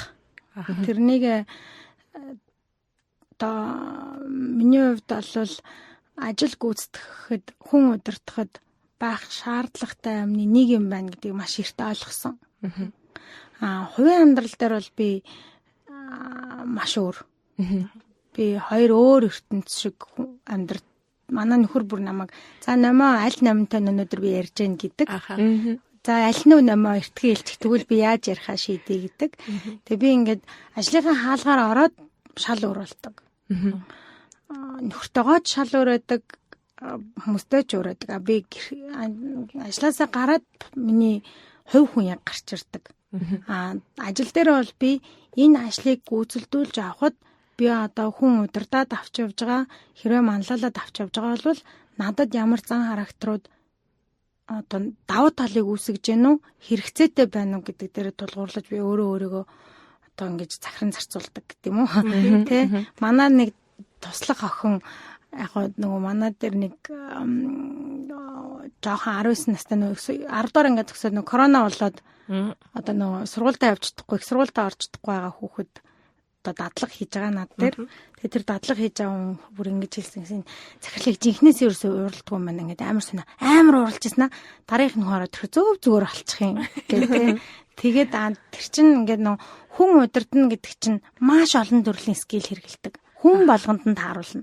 Хинтээ яаж харьцах вэ? Энэ чинь маш том мэдрэмж. Энэ хүнтэй зарим үед бол уура энэ чинь нөгөө нэг хуурамчаар бий болгоно штэ. Гих мэтчлэн юм байна. Гэхдээ би маш чанга. Би айгуу зарчимтай. Тэгээд тухайн зарчимдаа бол маш хатуу байдаг. Өөртөө ч тэр зарчмаа одоо шаарддаг. Гэр бүлдээ шаарддаг. Ажилчдаа шаарддаг. Тэгэхээр тийм би маш хатууд байдаг гэж өөрийгөө боддог. Тэгээд нөгөө хүмүүстэй харьцах, хүмүүстэй хамтарч ажиллах, удирдах тэр ур чадвар бол тэрэлж зочид буудалд нөгөө зочлох үйлчилгээнээс ажиллаа эхэлжсэнээс ахуулаад сорин тавигдчихсан их мундаг сургууль байсан гэд. Үнэхээр тийм байна да. Зочлох үйлчилгээ гэдэг бол зочидтойгоо харьцна. Тэгээд дээрэс нь үйлчилгээнийхээ хамт олонтойгоо ажиллана. Тиймд бол та яг тэр нөгөө communication skill-ийг бол та сайн сургадаг газар байна да. Тэгээд залуу хотуудыг би нөгөө нэг өмнө нь бас өөр хүмүүсийн яриа хэллэнээс сонсчихсан.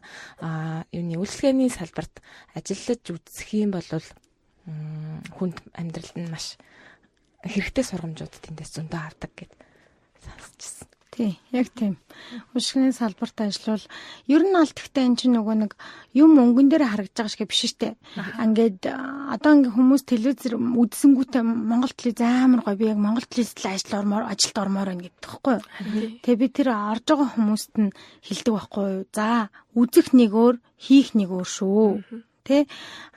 Бид нар ч юм бол хүнийг таашаалыг төрүүлэх гэж баясгах гэж те тэрнээс одоо эерэг мэдрэмж авах гэж тэр юм хийж байгаа. Тэрний чинь артаа талд маш том дисциплин буюу маш том юм дэг журам явж иж тэр юм үүсдэг. Тэгээд нөгөө талдаа бид нар чинь нөгөө нэг чөлөө зах зээл шилжээд хүмүүс нь одоо нөгөө ажил хийж яг одоо нөгөө өөрийнхөө төлөө ажил хийж үзээд нэг 30-аад жил болж байгаа. Тэгээд бидний хэв маяг зуршилд бас ажил хийх зарчим маань бас 100% тогтож амжаагүй. Тийм учраас нөгөө тэр зуршлуудаа бий болгохын тулд тэр зуршлыг бий болгохын тулд айгүй юм хатуу байхгүй болохгүй байдаг. Тэгээ хүмүүс бол нөгөө манайхыг янз бүрээр ярьдаг л та Монгол телевизээ. Тэгээ би шууд хэлэхэд манайх бол юу баг хагас зэрэгсэлтийн байдалтай ажилтдаг. Тэгжээж бид нар юм гаргадаг. Тэгэхгүй болвол ингээл хин дуртайгаа игээд тах юм бол бид нар юун хүн соён гэгэрүүлэхтэй эн чин соён гэгэрлийг бий болгож байгаа бол хийх гэж байгаа юм айгүй тодорхой байх хэвээр тэрэндээ хүрэх зам нь л тодорхой байх хэвээр. Одоо ингээд зөндөө олон гой юмнуудыг туршиж үзээд ингээд явж байна л та. Таны ахиш нэг хийхийг бодож байгаа ч юм уу тийм өөр шин төслийн санаа байгаа юу? Телевизээс өөр. Яг ер нь watch next гэдэг тийм. Ер нь л яг би ингээд айгүй олон юм бодоод ингээд за яах вэ мах гэд нэг подкастер нэг 5 жил тойлоо амьдралаа ер нь ингээд бас жаахан дүгнэдгэлтэй. За юм байна, тийм байна, хойлоо яах вэ? Гэр бүлийн хувьд тэлэх үү? Ажил хөдөлмөрийн хувьд тэлэх үү? Эсвэл одоо яах вэ? Эсвэл одоо ямар нөхцлөөр явах вэ гэдэг ингээд ярилцдаг. Тэгээд битээр бол нөгөө энэ контент медиагийн салбар дан ганц хэвлэл мэдээллийн салбар биш, контент одоо медиагийн салбар бол Монголын ирээдүйд маш чухал гэдгийг одоо ер нь бие махандаа шингтэл ойлгож байна. Энийг хийх тусмаа илүү их ойлгож байна. Энэ нь юу вэ гэхээр одоо дэлхийд даяараа контент маш хурцтай өгч байгаа. Тэгээд энүүний нөгөө одоо энэ түгээж байгаа байдал, хүнд хүрж байгаа байдал одоо энэ дижитал иргэн үеэс болоод маш амархан болцсон. Тэнгүүд одоо бидний хүүхдүүд одоо бодвол баг хүүхдтэй хүмүүс мэдж байгаа да. Ер нь сүүлийн 18 наснаас доош насны хүүхдүүд нэгдүгээрт ер нь Монгол юм маш бага үздэг болцсон. Тэгээд дээрэс нь маш их юмыг энэ дижитал ертөнцөөс хурдан олж авч байгаа. Тэгээд энэ ч аргагүй. Яагаад Монгол юм бага үзэж байна вэ гэхээр гадны хийгдэж байгаа агуулга контентууд маш өндөр чанартай, хүний нүд чих бүх юмыг баясгах хэмжээнд хийж чаддаг. Тэнгүүд нөгөө талдаа манай хийгдэж байгаа контентууд маань тэрний түвшинд хүрч чаддаггүй. Одоо нэгдүгээр төсөв мөнгө байна, хоёрдугаар чадвар байна, гуравдугаарт одоо бидний туршлага байна. Энэ юмнуудаасаа болоод бид нар тухайн хийж байгаа гал улсын контентын түвшинд очиж чадахгүй. Тэнгүүд хүүхдүүд чинь мэдээж хүн л болсон аль гоёгоо сонгож байгаа. Тэгээд манай контентууд гологдоод гоё юм үзээд байгаа байхгүй. За ингээд гоё юм үзээд байгаа хүүхдүүд чинь ямар аюул дүртэж эхэлж байна вэ гэхээр хилээ баг багаар мартаж эхэлж байгаа. За би нэг учиргүй одоо Монгол нөгөө юу гэдэг ах уй соёл моёл гэж нэг ярихгүй. Гэхдээ ер нь бол хүний үндсэн юм бол хилээр дамжиж бий болж хөгжиж явдаг. Тэгэхээр ирээдүйд одоо нөгөө хүүхдүүд маань өөрийнхөө хэл дээр өөрийнхөө одоо соёлыг ойлгож сурж явахгүй бол бид нар ингээд нэг юм завсардмал улс болоод одоо янз бүрийн улсуудыг соёлоор маань колоничлж эхлэх нөхцөл үүсэх болцоотой байгаа. Тэгэхээр одоо бид нар бол маш түргэн хугацаанд ямар нэгэн байдлаар энэ контентаа сайжруулж олон улсын контентаа жоохон ч гэсэн өрсөлдөхүйц хэмжээнд болж хүүхдүүд маань тухайн контент үзэх боломжтой энэ дижитал ертөнцид нь гараад ирэхэд маш сайн үзэх боломжтой болох хэрэгтэй байгаа. Тэгээд энэ бол айгүй том ирээдүйд нүүрлэх одоо аюул байж магадгүй байна гэж бид хоёр аль аль нь харж байгаа. Тэгэхээр энэ дээр ерөөсөө бид хоёрын энэ хувь нэмэр оруулах бол бид хоёрын ер нь үүрэг юм байна гэж ухамсарлаж байгаа. Тэгэхээр бид хоёрын одоо өнөөдрийн байдлаар дараагийн 5 жилийн тавьсан зорилт бол за тэгэхээр энэ контентын хөгжлийг бий болгоход юу хэрэгтэй вэ гэдэг яаж энэ контентын хөгжлийн экосистемыг бүрдүүлэх вэ гэдгийг айгуу өөрсдийнхөө л хэмжээнд одоо зураглаад харцсан. Тэгээд тэрэндээ шаардлагатай юмнуудыг бид нэр бий болгох хэрэгтэй юм байна. Тэгээд контентын хөгжлийг контент хийж байгаа хүмүүст контент хийх боломжийг хангах платформ болох хэрэгтэй юм байна. Манай одоо телевиз манай одоо энэ юм бол бидний сүүлийн 10 жил цуглуулсан одоо энэ туршлаган дээр тулгуурлаад шинэ залуучууд гарч ирж байгаа залуучууд чинь оюун санааны хөрөнгө штэ. Оюун санааныхаа хөрөнгийг бодит хөрөнгө болгож гаргаж ирэх боломжийг бий болгох платформыг бид хоёр үүсгэх хэрэгтэй байна гэдэг дээр бол бид хоёр аюу тод харцсан тэрнийхээ төлөө явж байгаа. Яг хөө тэгээд ингээд нөгөө юм хийгээд ирэхээр янз бүрийн бас харагддаг юм байна. Тэгээд яг надад бол одоо энэ хүнс бол маш чухал гэж одоо бодогддог. Тэгэхээр мэдгүй одоо тийшээ орно гэж бол мэдэхгүй байна. Гэхдээ хүнсний салбарыг бол бид нар аягүй сайн анхаарч үзэх ёстой. Харин тэрэн дээр энэ хүнсний аюулгүй байдал гэдэг чинь ганцхан одоо хомсдолд орох биш. Маш олон төрлийн юм байгаа. Энийг бид нар харж үзэх ёстой гэж боддог. Тэгэхээр одоо яг энэ бол ингээд бас бидний гэр бүлийн үнэт зүйл маань надад нөлөөлж байгаа л доо. Тэгэхээр бидний хувьд бол ямар нэгэн байдлаар хүний оюун санаа нэрүүл бие махбод нэрүүл байхад бусд нь болно гэж боддог. Тэгэхээр оюун санаанд эрүүл байхад нь жоохон ч гэсэн хувь нэмэр оруулах нь одоо битэрийн хувьд бол суур зорилго маань байна. Тэгэхээр яг төрөний хэлжсэн нөгөө social entrepreneur буюу те нийгмийн эерэг нөлөөтэй одоо бизнес эрхлэгч гэдэг юуныхаа дагуу тэгээд нийгэмдээ эерэг үр нөлөөтэй сайн сайхан зүйл юу байж болох вэ гэдгийг бодоод тэгээд оюуны одоо хөрөнгө оруулалтыг одоо хийнэ гэд явж байгаа юм байна. Гоё юм аа. Баярлалаа. Тийм нэг асуулт байна. Подкасттай холбогдуулаад таны сонсдог 1-2 подкастаасаа хэлж өгөөч. Би ер нь аюух подкаст сонсдог. Нөгөө хэр аргийн ингээд сонин унших зав гардггүй. Одоо зөндөө их ажилтаа байдаг. Энэ бол нөгөө ярилтгүй эмхтэй хүмүүс байдаг болов гэж бодож байна. Тэгэхээр хамгийн амар юм подкаст байдаг. Тэгээд манай нөхөр намайг бүр өчөөд болилдог. Би унтахтаа нөгөө подкаста сонсоод унтаад өгдөг. Тэгээд шүн дунд манай нөхөр чихчээ маань авч тавьж мавж өгдөг. Тэгэхээр миний амьдралын бол бас нэг өдөр тутмын хийдэг дадсан юмны нэг бол подкаст сонсох. Тэгээд би BBC News-ыг бол яг тогтмол одоо гадна олон улсынхаа мэдээллийг бол авдаг. TED Talk-ыг бол маш их сонсдог. Тэгээд дээрэс нь ер нь л BBC дээр маш их нөгөө ньюзээс гадна одоо BBC World News, BBC Idea эднэр гэж байдаг. Тэгээд Harvard Business School-ийн нөгөө бас HBS Idea Cast гэж байдаг. Энийг сонсдог. Тэгээ ер нь бол подкастаар маш их нэг өөрийнхөө хөгжлийг өөртөө одоо хувийн хөгжилтэй хэрэгтэй подкастуудыг бол сонсдог. Тэгээ би манай Монгол телевизийн өөрийн мэдээний подкаст байдаг. Тэр подкастаа сонсож ажиллаа хяндаг. Яг аюу амар байдаг банк мэдээг үзчихдэггүй учраас мэдээ бас ингээд сонсцохоор тийм болохгүй шүү гэдгээ ажлынхандаа хэлцдэг. Тэгээд Монголоос бол яг тэр подкастыг сонсдог. Тэгээд одоо тэгтээ залуучууд зөндөө олон подкаст хийгээд бас байлээ. Манай мандуулаас ихсүүлээ те. Тий. За тэгэхээр цаг гаргаж ярилцсанд баярлаа гэдэг бол хүнтэй уулзсан хүний ярилцлага хийсэн хүний зуршил болтлоо хэлдэг үг. Тэгтээ цаг гаргаж бид хоёртой өнөөгөө уулзсанд маш их баярлалаа. Чин сэтгэлээсээ баярлалаа. Баярлалаа. Тэгээд таны цаг бол бид хоёрын хувьд тэгээд манай сонсогчдын хувьд үнцэнтэй.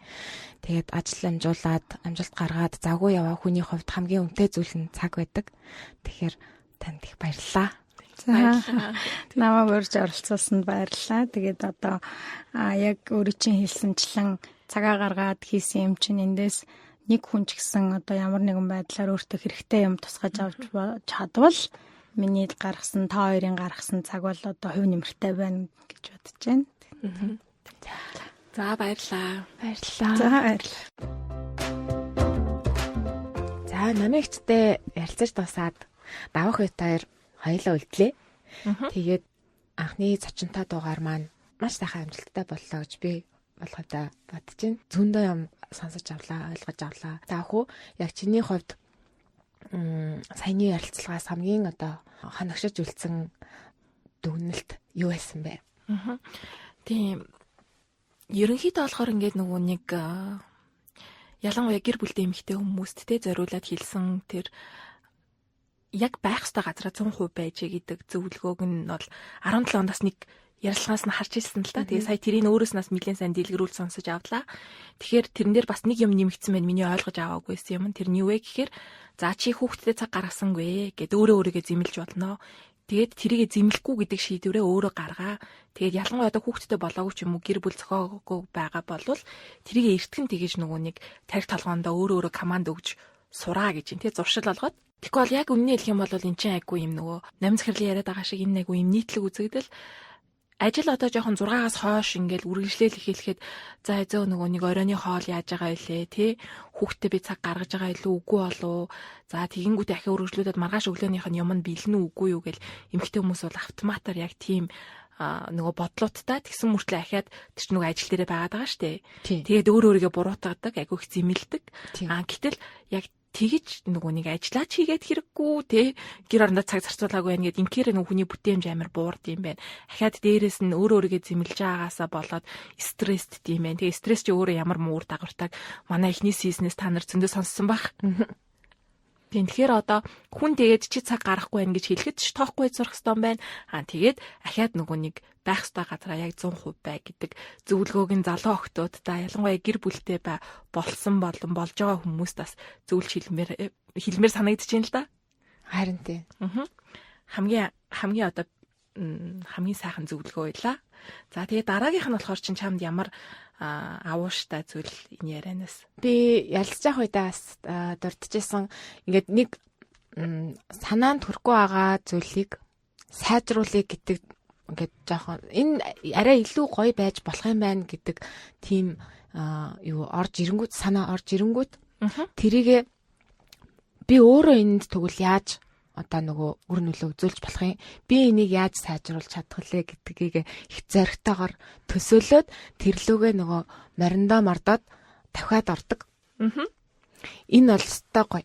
Яг гэвэл хүмүүс ингээл орчин тойрноосоо амьдралаасаа эргэн тойрныхоо одоо өөрт байгаа боломжуудаасаа ч юм уу эсвэл авж байгаа үйлчлэгээндээ ч юм уу сэтгэл дундуур байх үе зөндөө байдаг. Тэгээд тэрэн дээр болохоор дандаа гомдолдог тий шүүмжилдэг. Энэ болохгүй байна. Ялангуяа Монголд энэ муухай энэ төр гэл тийм айгүйх ярьдаг. Тэгсэн мөртлөөсөө надаас хамаарад юу өөрчлөгдөж болох вэ гэдэг тэр одоо хандлага болвол номын захиралд айгүй бүр гайхамшигтай ингээд өөр тэгээ тэрнийхээ төлөө ингээд хөдөлмөрлөж чаддаг нь айгүй гоё санагдаж байна. Тэгээ бас өөр нэг зүйл нь хоёлаас яг ярин дундуур айгүй анхаан харинтын тэглгүй яах уу гэж сонссон нэг зүйл байгаа шүү дээ. зөрөгтэй бай. Харин тийм. Яг нэг өмнөх дугаар дээр Sheryl Sandberg-ийн талаар хэдүүлээ хоёлаа ярилцж байхад энэ асуудал бас гарч ирсэн тий. Эмэгтэй хүн өөрийгөө боддоор нь дүгндэг тэрнээс бүр бараг илүү өөрийгөө доогуурч дүгнэх гээд байдаг. Тэгтэл эр хүн болохоор чадна гэсэн бол тэрэнд амар ихтэйгээр зөрөгтэйгээр тий бараг санаанд нь юм ингээ багтаад ороод ирдэг. Энэ хоёроор энүүгээрээ энэ эрэгтэй эмэгтэй хүмүүсийн хооронд ялгаа байгаад байдаг юм а гэд тэр хүний хэлжсэн зүйлийг номын захирал бас яг адилхан хэлж гин тий хамтарч ажиллаж байгаа хүмүүсээс зөндөө олон хүнтэй энэ бол ажилласан байгаа шүү дээ тий. Тэгээ ажигласан зүйл бол энэ байна гэж байгаа тест яг. Тэгэхээр карьер хийж байгаа ч юм уу ажил хийж байгаа бүх эмэгтэй хүмүүстэй хандаж хэлэхэд бол чи өөрийгөө нэг за энэ ажлыг би нэг 75% та чадна. За 25% чадахгүй байх магадлалтай гэж дотроо бодож иж болно. Тэгтээ одоо даргийнхаа нүдэн дээр ч гэдэг юм уу захирлынхаа нүдэн дээр бол өөртөө өч гэсэн. За өөртөө ч гэсэн би чадна гэж хэлээд тэгээд чадах талаар бодоод чадах тэр нөгөө нэг шалтгаануудыг гаргаж ирээрээ. Хэрвээ тэгхгүй 25% бодоод чадахгүй гэдэг юм толгоондоо хийх юм бол дандаа чадахгүй гэдэг шалтгаанууд гарч ирээ. Тэгээд тэр ажлыг чадахгүй байх магадлал бас өндөр юм байна шүү. За, авокадодод талах подкастын энэ удаагийн дугаарыг сонссонд баярлалаа. Гайхамшигтай эмэгтэйчүүд цувралынхаа өнөөдрийн дугаараар Монгол телевизийн үүсгэн байгуулагч гүйцэтгэх захирал Чинбатын Наминтай ярилцлаа. Бид хоёр дугаар бүртээ өөр салбарын өөр хоорондоо адилгүй сайхан хүмүүсийн талаар ярилцахыг зорж байгаа. Тэгээд манай дараагийн дугааруудад урих зочин хэн байгаасэ гэж бодож байна. Бид хоёрт бас имэйл бичээрэй. Имэйл хаяг маань avocado@talakh@gmail.com гэж байгаа. Хэрвээ энэ дугаар танд таалагдсан бол манай подкастад subscribe хийгээрэй. Мөн найзуудтай манай подкастыг санал болгоорой. Подкаст сонсдог бүх аппуудаар сонсож болохоос гадна YouTube дээрээс бид нарыг бас олж болно. Найзуудтай яг тэгж хэлээрэй. За тэгээд Facebook, Instagram дээр биднийг дагахад гэх юм хатаарай. Манай нэр хаасайгүй avocado-тэй дараагийн дугаараар иргэд болцгаая. Баяр таа. Баяр таа.